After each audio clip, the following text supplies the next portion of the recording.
Bitcoin broke another record. It's doubled in price in the past month alone. There will be other currencies like it that may be even better. The main currency you've probably heard about is Bitcoin. Its value exploded from around $1,000 at the beginning of the year to $9,000 by November to nearly $20,000 by December. Bitcoin is better than currency in that you don't have to be physically in the same place. And, of course, for large transactions, currency can get pretty inconvenient. 2,000, 5,000, 10,000. Rick Falkvenia does an excellent analysis. He predicts that Bitcoin will capture between 1 and 10% of the global Forex market, which implies a price of between $100,000 to $1 million per Bitcoin.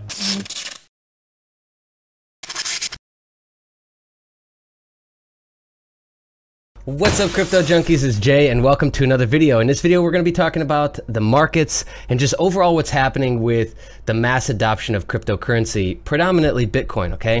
And I know that there's this, well, actually it's this right here. What is this? I don't know. I think it's just some funkiness with the green screen background, but anyways, morning time here and the madness has begun, so there might be some background noise, but I can't really stop that at this point, okay? So we start off our day where? In the top 50, and we take a quick look. What do we got? We got some red on that side, some red on that side. What, 5% red maybe out of the top 50? Overall, great day.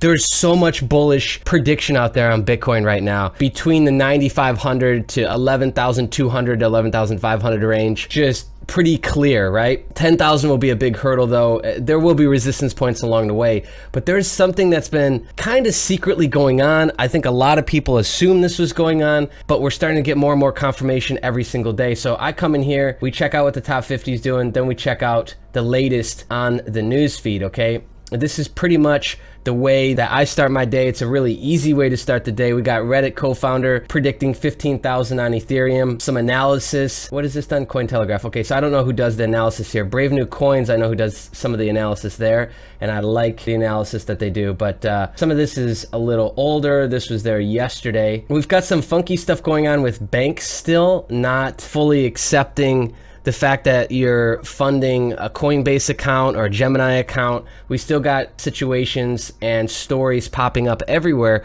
of bank accounts being shut down mysteriously, and they always frame it under they can't tell you why they closed the account. I even had this happen, but who was it? Somebody that worked for McAfee had that happen. But like I said, there's this underlying thing going on, which is that there's big money that's been buying up Bitcoin, slowly starting to accumulate. And you can actually, I haven't done this myself, but I know a few people who have. You can actually start to track down these wallets and accumulate and watch what they're starting to accumulate, okay?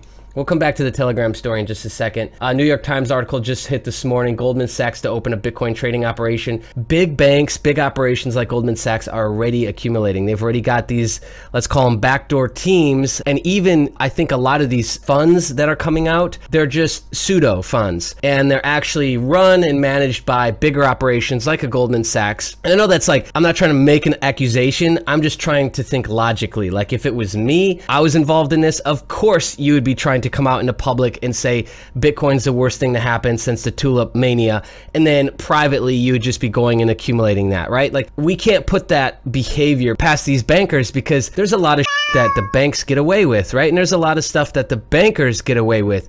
Their behavior, the lack of accountability, all of that they consistently get away with. We don't need to go back into it too deeply, but the 2008 bailout was predominantly created for some of the banks to get a bailout due to their own bad decisions, due to their own just carelessness with money. We can't excuse or ignore the fact that they could probably, if they can be doing it, they're probably doing it. That's the way I'll put it, okay? So anyways, we've got that going on. More and more stories like this starting to creep up through the ethos, but I think that right now what's going on is there is a huge accumulation going on by a lot of top institutions. I think 2017, especially after August, it's when it started, and now it's happening on a big scale. I also think I have a new prediction.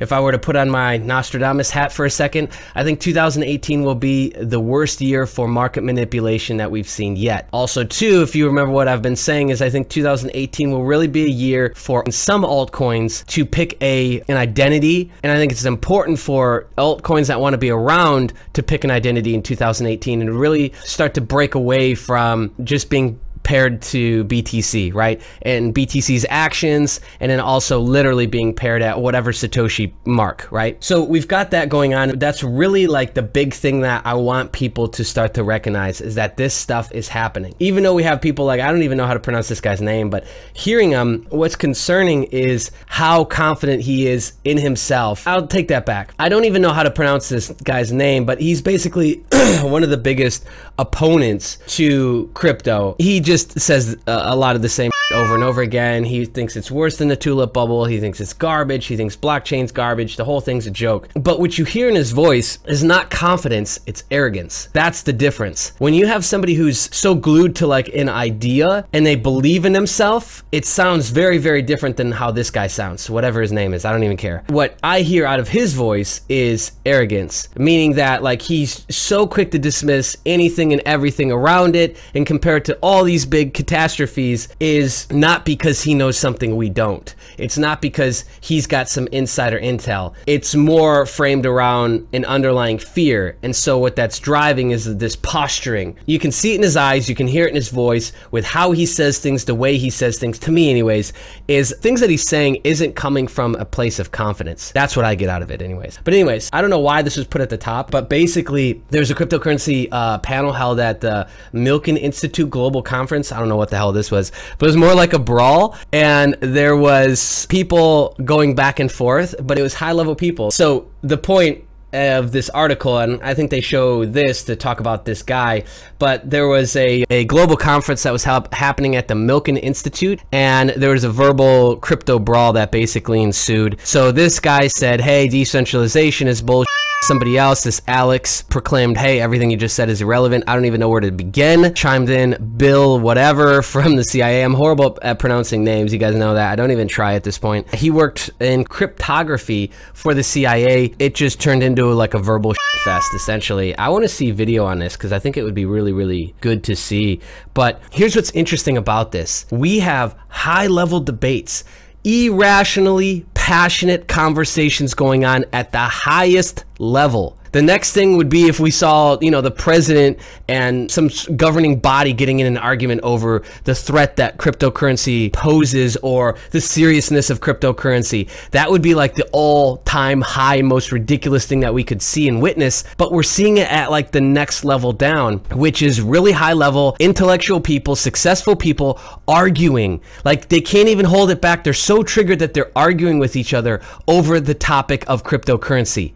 That's how you know it's serious. Like if you were thinking, oh, hey, you know, it might just go away, it's going to go down to zero. If you had these fears at any point up until now, you can lay those fears to rest because you have people at the almost highest level arguing about it, irrationally being passionate about it to where they don't care like where they're at, what's going on. It's something else taking over, almost like how fight or flight response takes over. Irrationally passionate people, when they get in that environment, something else takes over. The subconscious takes over, just like it does with fight or flight. And before you know it, you have no idea what you're saying or what you're doing. You come back to afterwards and you're like, holy shit, what just happened? Same thing's going on here. So we even had, who was it that stepped in? Brent McIntosh, the general counsel for the U.S. Treasury, jumped in and said, hey, I want to moderate this. We had everybody getting involved, and it wasn't like a fist fight, it wasn't a violent thing, but it was a passionate conversation. That is a big, big indicator that what we're talking about and what we're dealing with is something serious. You could expect no less with a conversation about nuclear weapons or climate control, right? Some of the most passionate topics and passionate conversations we could be having as individuals on this planet right now. Cryptocurrency, you can't deny it. It's up there with this same conversation.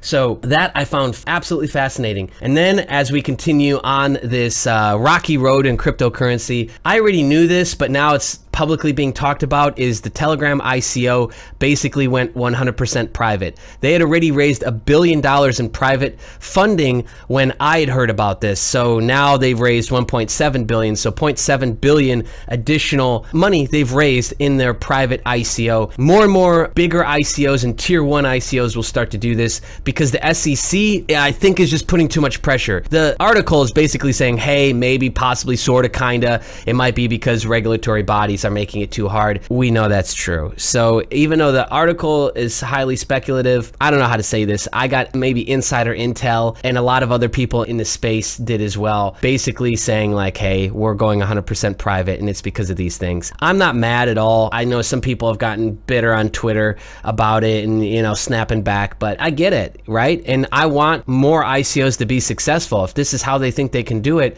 then do it. The more high profile brands that get involved in crypto will just make the adoption that much easier and faster. Okay, so this to me, I see overall macro good thing. Micro, from an investor standpoint, of course I wanted to invest in this. So micro, it sucks. Macro, it helps the whole market move forward and it helps the industry. That's all I wanted to talk about in this video. Is I really wanted to hit home on the point that if you're not going big on crypto, if you haven't been, if you've been hiding, so many people from our community, I'm assuming other communities, started hiding when everybody started losing and when the bear market came into play. Some people got liquidated, some people ran away, some people jumped into BitMEX and Bitfinex to try and use leveraged accounts. That stuff will get sketchier and sketchier as time goes, but understand that the longer you wait, the longer your dollar is worth less, right? So the longer as time goes on, the dollars are worth less and less Satoshis in this game. Come in, sink your teeth in, use the tools that especially our community has provided you with so that you can keep up to date on news, drama, and everything as it's coming off the floor and happening. All of that is right here at your fingertips in the Twitter component, in all the news feeds that we're bringing in. And of course, you can do charting, basically anything you need to do right from within the tool. So that's it for this video, my friends. Thank you so much for tuning in, and we'll see you soon in another video. If you like what we're doing on the channel, take a second, hit the subscribe button, click the bell notification. This just in.